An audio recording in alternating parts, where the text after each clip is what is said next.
Tonight, we're embarking on a journey investigating injustice in Chicago. The goal to make the city safer for everyone, but especially for those impacted by crime the most.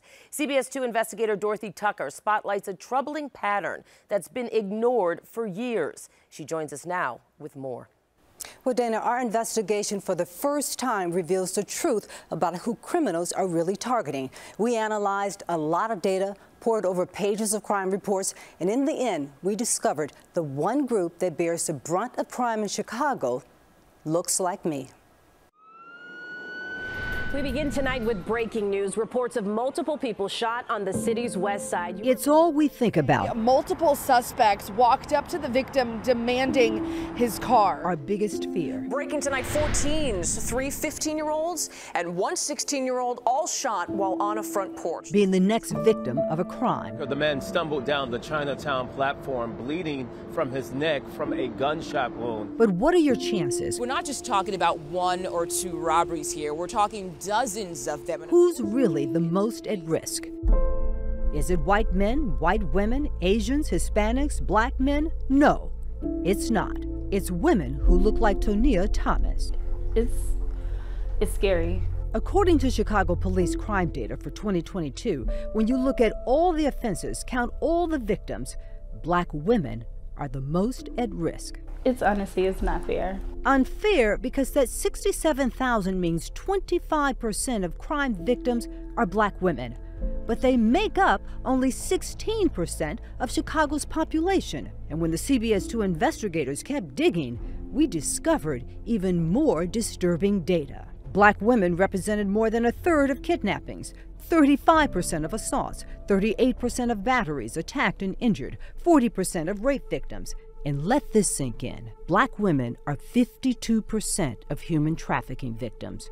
Remember, they're only 16% of the population. To have to navigate through life knowing that you'll potentially become a victim of a crime, primarily because of your race and your gender combined, it's not fair. Thomas survived a rape. This is all the paperwork from the hospital. But she still feels the pain. What happened to me, it won't go away.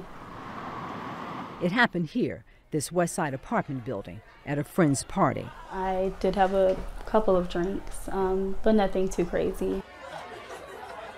Pictures of a happy, smiling Thomas were taken just minutes before she felt dizzy and went to the bathroom. The police report details the horrors of the criminal sexual assault. I remember being in the bathroom with the person who assaulted me. And I remember just trying to get out of the restroom. But I couldn't get out. The car was parked actually right there on the corner, right before the stop sign. Even when it comes to nonviolent crimes and reports where police record race, black women, I couldn't believe it, like Evelyn Sparks, are targets. Black women account for 24% of property thefts, arson 28%, car thefts 29%. Again, they're only 16% of the population. You could see it out the window. A 2019 Kia. I parked it there every day. But in less than 10 minutes, it was gone. Photos of a trashed Kia found by police an hour later. Somebody that takes something that you work so hard for, it just makes you feel very violated. Why are they targets? Because they're, if you want to call it, easy prey. Yes, yeah. Geneva Brown is a professor of criminology at DePaul University. We just had an unfortunate Officer Preston who was killed. She was on her way home at 1:40 in the morning, and she was a target of a robbery, disproportionately. Black women are working third shift jobs. Black women are in communities where there is a lack of a middle class, a lack of a economic foundation that would deter this type of behavior. Where they live, when they work, and listen to this, how they are perceived by criminals put a target on the backs of black women. You know that you're in a neighborhood where crime is the norm and not the exception. You're in a neighborhood where you know that the police are slow to respond. It creates that atmosphere where, unfortunately, you have people who feel empowered to become bolder or to continue to commit offenses until they're caught. Why does it always have to be me? When do I get a break? when can I have some peace? I hear those words quite often in the work that I do.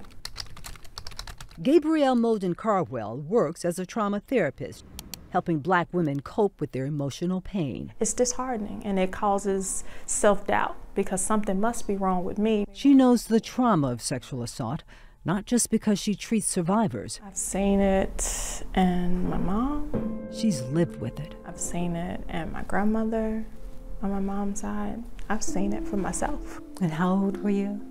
I was 12. In the year 2000, when this photo of a carefree little girl posed for the camera, masking her torture. It went on for about 6 months or so. I was angry. I was heartbroken. It's very aggravating. Rage keeps me up at night a lot. How long have Black women been overrepresented? The CBS 2 investigators went searching for answers. We looked at every crime, every victim, not just 1 or 2 years, not 3 or 4. We went back 21 years. CBS 2 investigative data journalist Elliot Ramos crunched the numbers. The stuff is buried in like statistical reports that come out every year. But it's here, the latest, pages 79 to 81. You got batteries, you got robberies. Ramos combined the crime data by day of week, by location type, with race, sex, and age from police reports. It was surprising at how consistently Black women in particular were over-indexed in relation to the population, like year after year after year. The revelation? Black women have always suffered more than others. A surprising fact? I was 16 when all of that was going on. No one suffers more than young Black girls under 18. A perfect picture of a thriving high school junior at Little Village until she dated the wrong boyfriend. I remember like him grabbing my arm and he swung on me and hit me. He was very violent. He was very mentally abusive. All of that was very traumatic. From 2001 to 2022, for every white girl attacked and injured, there were 18 Black girls hurt. I decided like I wanted to take some pills. I no longer was getting the A and B's that I wanted. So if my grades began to drop, I felt very burdened. And so I no longer wanted to feel burdened. I feel like this is just as bad as the war on drugs, right? Like everything went shut down for that. But what about these crimes? But for Black women disproportionately targeted by crime, there is no special task force, no mayoral commission. We talk about big picture stuff, we talk about, hot topics, but Black female victimization is not a hot topic. And Brown adds, no public outcry to address the core causes. I think that this is a conversation that needs to be had. We've been counting CTA attacks, and this one marks 8 in the past 10 days. As a Black woman walking into the world, some of the 14 wounded are still in the hospital. Every day and knowing there's this high probability that something's going to happen to me when I leave the house. And it's like, do you even leave home? But we have to. We can't, live a life where we're sheltered, but why should we have to? Here's the sad reality. The data shows that Black women are the most victimized group in Chicago, not just last year, but almost every year for the last 2 decades. Now, this is the first of a series of reports. We will continue to analyze this disturbing data. Dorothy, it sounds like there is so much to discuss and to uncover. What might your next report include? I can tell you that we're going to take a look at where these crimes take place, the neighborhoods, and I think you're going to be surprised at what we show you. And there was also talk about how it's not a hot topic. There's no task force. Any discussion of forming one from, what you're hearing? The sad news is that we couldn't find one. And remember, you have to consider this. We're not just talking violent crimes. We're also talking nonviolent crimes. So when you take all of that into consideration and you pose the question, well, who's talking about it? Who's looking at it? Who's outraged? We can't find a task force group. Yeah. We can't find anybody. If they're out there, we want to know. All right, Dorothy, thank you so much. For many, crime in Chicago is simply a statistic, but the victims are more than just a number. Tonight, 4 brave women are sharing their very personal and emotional stories in hopes of giving a voice to the faceless figures. Over the summer, the CBS 2 investigators uncovered startling statistics about Black women and crime. Investigating Injustice, Black Women at Risk takes a deep dive into the data, revealing a decades-long trend that continues today. In 2022, there were more than 269,000 crime victims in Chicago. Of those, about 67,000 were Black women. Those 67,000 women represent 25%, or 1 out of every 4 crime victims in the city. Now compare that to Chicago's population, where Black women make up just 16% of people living here. Tonight, CBS 2 investigator Dorothy Tucker meets the women who wanted to share their stories of encountering crimes in places they visit all the time, places you may visit too. A warning, their stories of their physical pain and emotional scars may be difficult to hear, the photos hard to see, but necessary, these women say, to shine a light on the larger problem and send a call for help. One story in particular ends in a tragic twist. Chicago. Sunshine already in Chicagoland. It'll be here for a while. For all it has to offer, can be a challenging city. New at 10, we're learning more about the victims in the horrific hit and run over the weekend. At least 57 people shot over 38 violent robberies in 3 weeks. Especially for Black women. Miss Patterson is moving slowly, just out of the hospital recovering from gunshot wounds. I get in my car every day and I'm concerned about what will happen to me. You know, I don't know if today's the day somebody want to carjack me. I don't know if today's the day that they want to rob me. I don't know. And that's scary about being in Chicago and being a Black woman, because we are not protected. Consider a mundane trip to the gas station. In 2022, 66 Black women were carjacked or robbed at the pump. I was filling up my gas for the week. It was over the weekend. I was filling up my gas for the week, for the work week. Sierra Jameson was one of them. I had a young gentleman come up to me and asked me, did I smoke? I said, no, sir, I do not smoke. She wasn't driving this car. She was driving her prize 2018 black Jeep Wrangler. That's what the man wanted. He was like literally coming right here. Bitch, give me your keys. Even though he had a kitchen knife, this single mother and aspiring nurse with a 6-year-old son with autism said no. What made me say no? Because I observed him. I could tell that he was really, I could tell that he really didn't know what he was doing, because he was flinching, he was nervous. She also saw 2 other women nearby who had her back and a bat. So I'm doing this. I said, give me your bat, give me your bat. So he did me like this, he let go, then he ran. Jameson was naturally relieved, but then she got angry. It was a few men here after the incident saying that this young man was standing here the whole day. But he didn't attack anyone until she came along. I'm not sure, because I'm a young Black woman, he wanted to target me. I know he didn't target the man that came up and through here. I guess he feel like I was gonna be vulnerable, be like, huh, get the key, but no, he got the wrong female. If Black women feel like they're targets of crime, they have good reasons. Look at the stats. Simply going through their daily lives makes them vulnerable. Last year at grocery stores, 277 Black women were preyed on by criminals. In and around Chicago parks, 162. Even in the sanctuary of a church, 47 Black women filed police reports. And on the public transportation so many rely on, 769 Black women faced assaults, batteries, robberies, and other crimes just trying to get to work, return home, or go to school. And they came from right here. Kenya Merrills and her mom were attacked by a mob of robbers on the Red Line at 95th Street after leaving a downtown college. He punched me in my face. I had already knew I was finna die. So I just said, let me just shield my daughter so she won't die. Fortunately, mom and daughter were not seriously hurt. We can't say the same for Nia Williams, out for a late-night snack. I feel like I had a life-changing moment that's forever gonna stick with me, simply because I went to go get something to eat. A couple of gyros at Maggie's, that's all she wanted.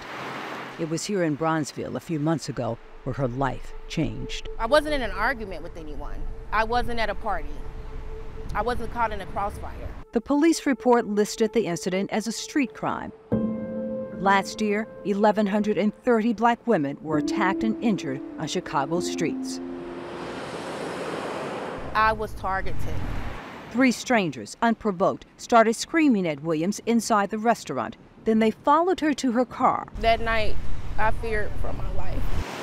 What happened next was that life-changing moment. You saw the gun. He shot, boom, boom, boom, and just started shooting at our head. Her tone today, kind of matter of fact. And that was it. I didn't even know I was shot right away. But these photos from that night, her hospital bed, scream agony. The biggest burn I ever felt. My teeth were blown out. I have no teeth here on the side. I was spitting out bullets and teeth at the same time. Williams misses her smile, yes, but she acknowledges her blessings. Most people don't survive, you know, being shot in the face. I'm just thankful. I'm so blessed to be here. We need to take you back to Sierra Jamison's story. Remember, she survived the attempted carjacking. I'm grateful. I went home to my son. I thank God every day that I'm here, because it could have went a different way. Jamison went home to her son on that day. But less than a month after this interview, she was the victim of another crime. Only this time, she would never see her son again. We're honoring her legacy. We're honoring her life. Jamison was murdered just days after celebrating her 30th birthday, found strangled inside her garage, her body lying next to her Jeep Wrangler. The family released balloons in her memory. My niece is no longer here in flesh, but my niece is always in here in spirit.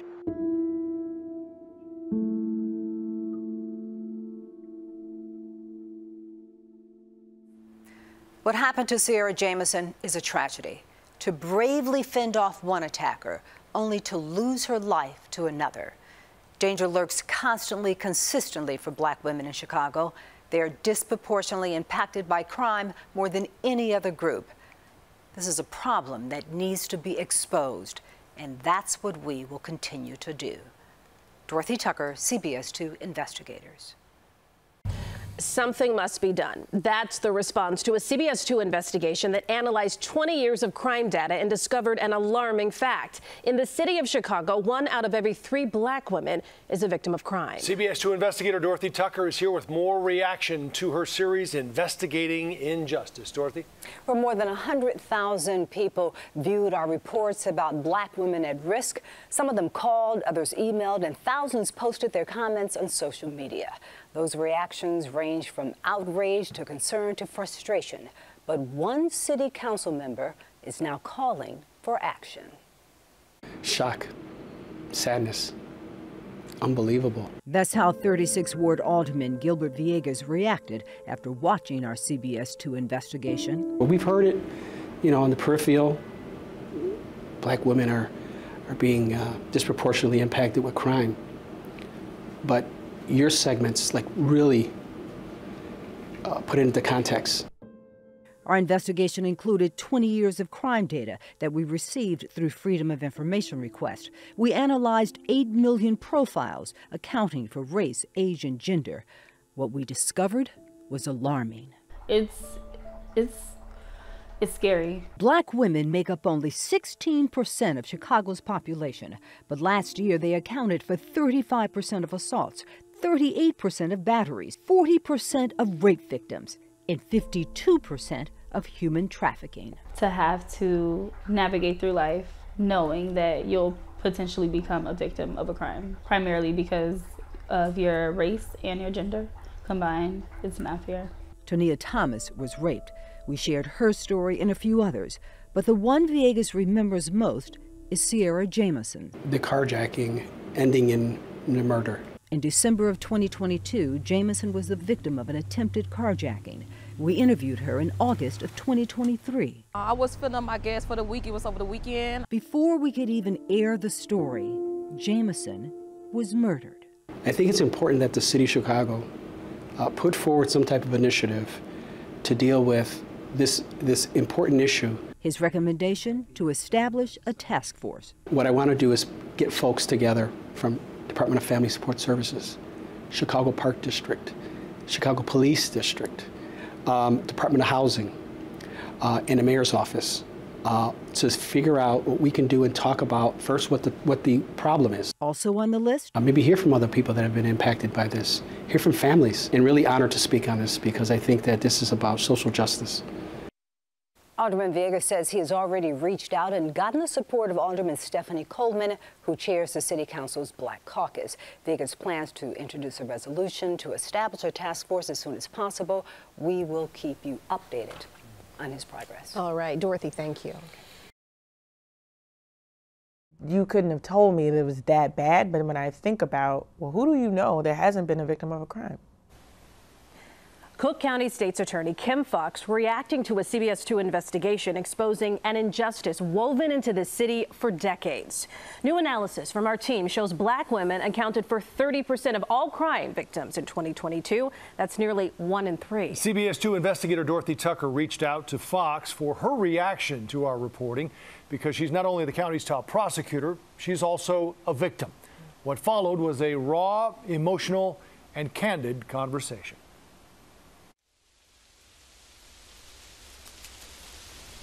So who am I? I am Kim Foxx. I'm the Cook County State's Attorney. I was sexually abused by a relative from the age of about 5 until 7. It is our position, based on the facts, the evidence, and the law. I was sexually assaulted on my way home from school by 2 strangers when I was 8 in the Austin neighborhood. We believe that in this case, justice has been served. I was sexually assaulted in college as a 20-year-old at Southern Illinois University. Yeah.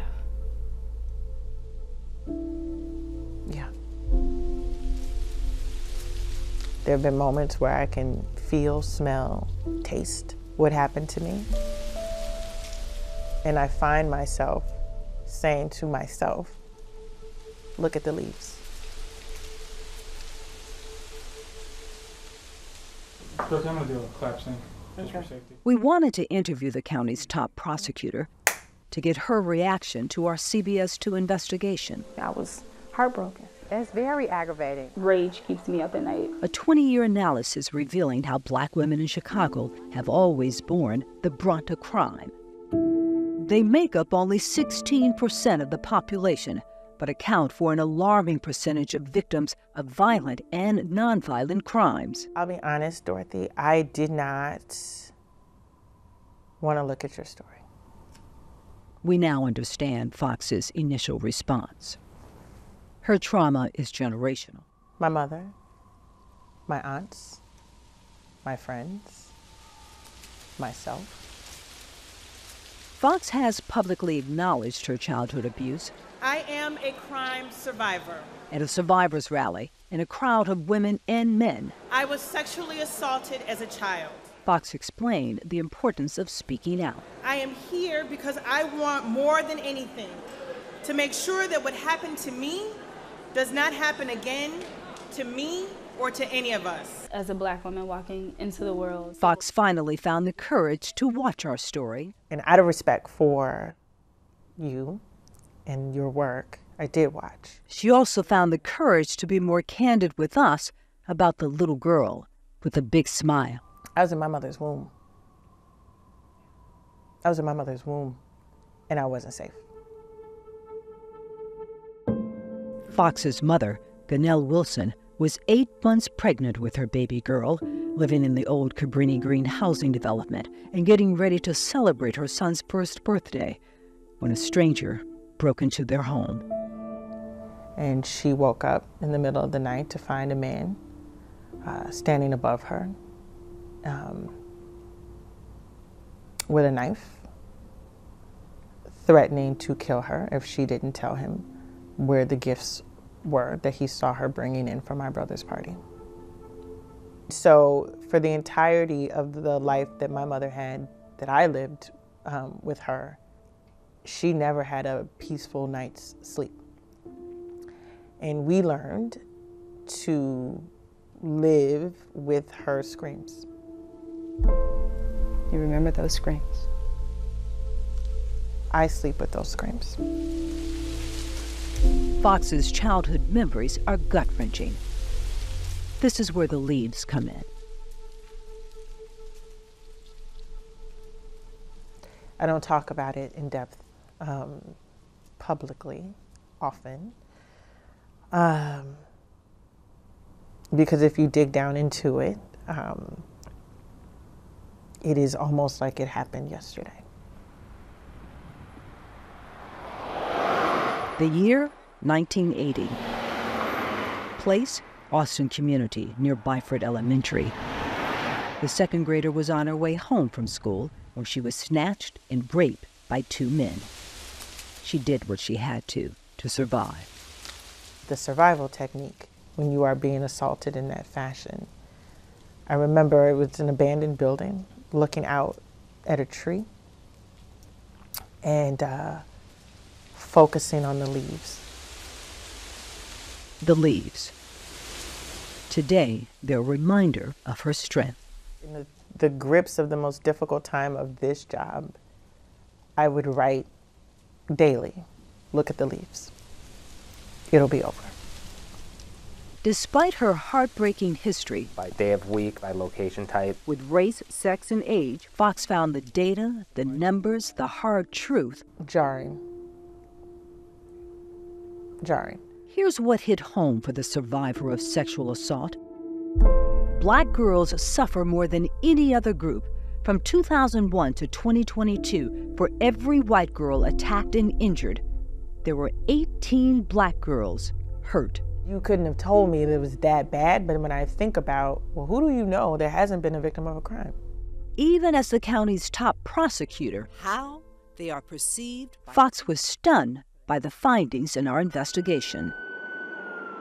We have a real problem here. We have a fundamental issue with valuing black women across all measures. The real issue? What is it that it makes it difficult for us to see the difference between an R. Kelly victim and a Harvey Weinstein one? Is there something before you leave that you will try and do? I think in this last year that I have to be intentional around the focus on this class of victims, because it has become incredibly clear that this has been an ignored class. Fox will turn to black women to help her focus. It's urgent to me in this administration to do all that we can, both internally with our policies and practices, and externally with our partners, and most importantly with the communities that we serve, to bring them in, to figure out how collectively we address this issue. Her commitment to support a commission on women and girls. That harm happened to me 40-something years ago. And I still struggle to talk. I think being vocal about my own experience and the freedom that I then think it gives to others to say what has happened to them. Talking, says Fox, about those painful, agonizing lived experiences is necessary to spark change for black women in Chicago. And this is generations in the making and will take a significant amount of time to address. It's urgent. It's urgent. That was CBS 2 investigator Dorothy Tucker reporting. You can see more of our reports on black women and crime on our website, cbschicago.com. I'm here simply because of my love for black women. I'm here because I'm a problem solver. I'm here because black women matter.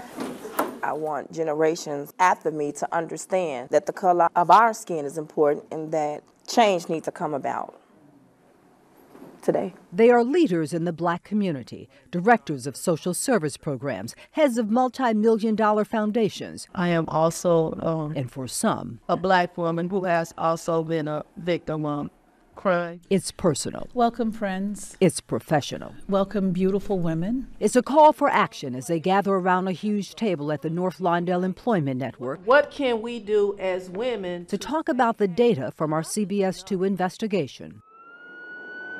We begin tonight with breaking news. A 20-year analysis of Chicago crime reports. You got batteries, you got robberies. Revealed an alarming fact. By day of week, by location type. Women who look like them are disproportionately victims of violence. I was shocked. I've been a judge, prosecutor, public defender, but I never just picked up that this data existed. Our question really is, and here's a twist, what is our immediate collective next step? The person posing that important question, not a black woman. In response to hearing about this, a black man. What should be done? What's the next step? Chasta Martin, Chief Strategy Officer. My selfish desire was to make black female victimization a priority for us. I want to see us have a very specific strategy to recruiting and engaging black women. It's also personal for the son, brother, father of 3, the youngest, a sunglass-sporting little girl. When I think about the role that black men need to play in our community, it is to protect and support our women. And when I saw the piece on a grand scale, it showed me that we had failed at doing that. So now Martin is doing his part. We are in this room full of black expertise by soliciting solutions. Many different social impact sectors. And these prominent, politically connected black sisters are the perfect people to have at the table. Maybe a call to meet with the chief of police, to meet with the mayor. He is a father. I think that would be something that we could make happen. What do we do? Do a policy need to be put in place? Do we have to go to Springfield? I would suggest that maybe there's a way to convene a kind of a think tank. The idea of a think tank, I look at the way that resonates with the president of the largest civil rights organization in the city. What role can the organization play? Well, I think one of our most important responsibilities as the Urban League is to convene people. Who do you think should be at the table? You have to have women who have been victimized. They have to be at the table. You want our fraternal organizations, sororities, fraternities, certainly other civic and social organizations. It has to matter collectively to everyone that black women are suffering in this way, because that's the only way we're going to get long-term solutions. Our report back in October highlighted just how much some women are suffering, like Nia Williams. I feel like I had a life-changing moment. Out for a late-night snack at Maggie's in Bronzeville when she was shot in the face by a stranger. I was spitting out bullets and teeth. Maggie's is less than a mile from Twyla Jenkins' home. I literally could feel and see and hear what she went through in my mind, and it was gut-wrenching. It was so hard. Jenkins also connected with Williams on another level, one she wishes she didn't. I'm scared, shaking, of course. Last January, her car was stolen outside her home. Gone too, her purse and credit cards used to buy gas in fast food. And so I said, again, what can I do? Well, good evening, ladies. Here's what she did. Thank you so much for joining us tonight. A handful of ladies gathered in Chatham, members of Jenkins' board of directors for her nonprofit health and wellness organization. I thought it would be great for us to get together and talk about if we can launch a campaign about protecting black women. Her vision? To produce billboards, buttons, T-shirts, just laying out the numbers. My hope is that what's sounding the alarm is to spread the word in churches, to spread the word in community organizations. What can we do to protect ourselves? Back in Lawndale, you're going to see calls to the mayor to be responsive to adopting black female victimization as part of the city's public safety strategy. Martin knows none of that happens without resources. To me, this is a failed operation if we don't see local organizations say, let's go pursue grant dollars to reduce violence for Black women in this city, in this community. We're already seeing some movement. As a result of our investigation, Chicago City Councilman Gilbert Villegas is calling for a task force that focuses on crimes against Black women. The president of the Chicago Urban League wants to join that effort. We'll continue to track their progress. Dorothy Tucker, CBS 2 Investigators.